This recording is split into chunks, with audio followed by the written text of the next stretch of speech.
Біз картоннан және резеңкеден қарапайым айналмалы механизм, яғни мәңгілік қозғалтқышқа ұқсас модель жасап көрдік.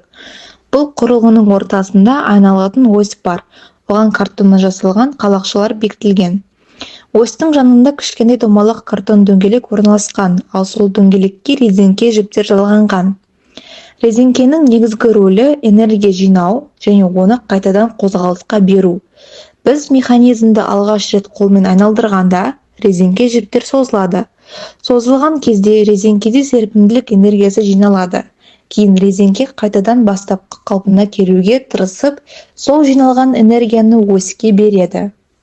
Соның нәтижесінде картон дөңгелек айналып, ол өз кезегінде вентилятордың қалақшаларын айналдырады.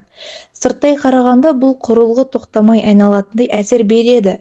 Сондықтан оны кейде мәңгілік қозғалтқыш деп атайды. Бірақ шын мәнінде ол мәңгі айналмайды.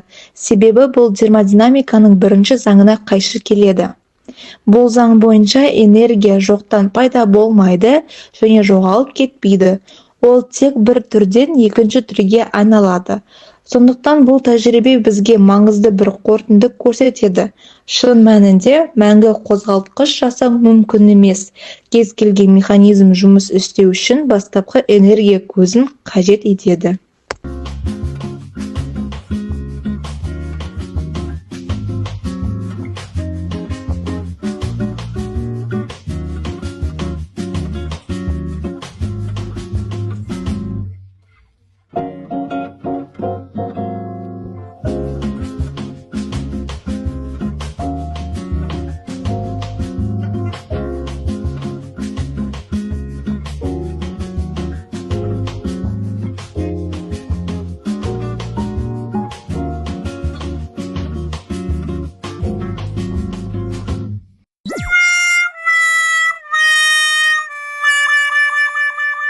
Термодинамиканың бірінші заңы. Термодинамиканың бірінші заңы энергия сақталу заңы.